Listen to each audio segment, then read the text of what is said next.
I'm Patti Moreno, the garden girl. And I'm William Moss. And today we're talking about planting seeds. It's the beginning of the season, and now it's a good time to get some of those cold weather crops in the ground.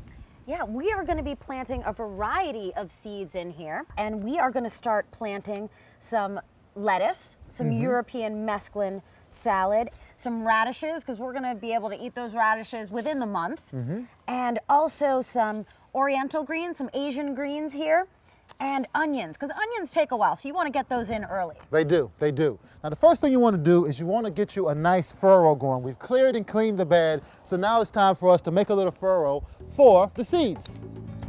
So we're going to start out with some lettuce in this bed, and this is a great tip for anyone out there to know how deep you plant a seed.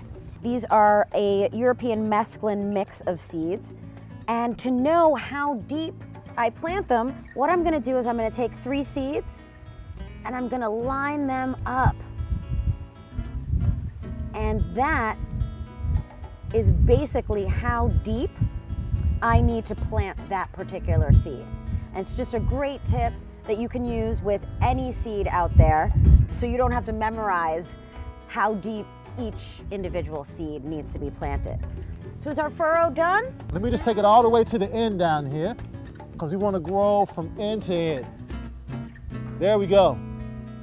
All right, let me give you some seeds. All right. And maybe you can start that way and I'll start this way. Okay. A little more. Don't be skimping on the seeds. And we'll just sprinkle these in.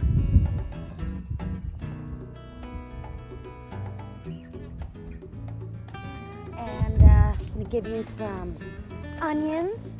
Just sprinkle those along our other furrow. I love the way onions look, and I had some great onions last year that I started using, and I made scallion pancakes. They were so delicious. Can you see how alive this soil is? You can see little worms pop their heads out every now and then. Okay, I think that's enough there.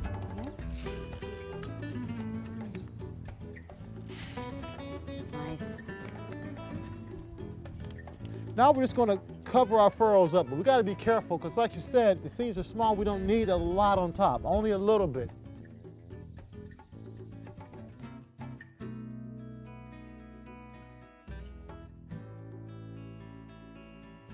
We've got the seeds in the ground, and the next thing we have to do, of course, is water it thoroughly. We want to make sure that during the germination process, the seeds are nice and moist, because that's going to help them germinate.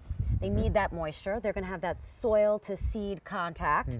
The onions will take a little bit of time before they start sprouting, but our lettuces, within the week, we should start seeing little green sprouts popping through.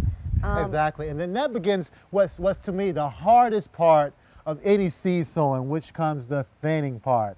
You know, we are the world. Can't we all just get along? No, you got to get in there and thin these guys out. So you've got to thin them out, and typically we want to make sure that they have enough space, because if you don't, then they won't be able to grow and become the full-size plants that we need them to be, so we can harvest them and get all the produce that we want.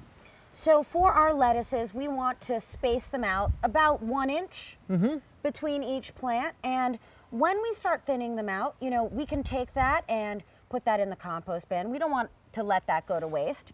We can take those sprouts, and we can also, because I have chickens, I'll give them to my chickens. They love little green sprouts. Right, right. And I'll often take the sprouts sometimes, and you can use them in salads or use them on a sandwich, because they're edible from the time they sprout, of course, until they're fully mature as full-grown produce. You can use them as food too. And these cold weather crops here would do well for us for the next 6 to 8 weeks until warm weather, when it's time for us to put out some of the warm weather seeds. Yeah, like our eggplant and our peppers and our tomatoes. Woohoo!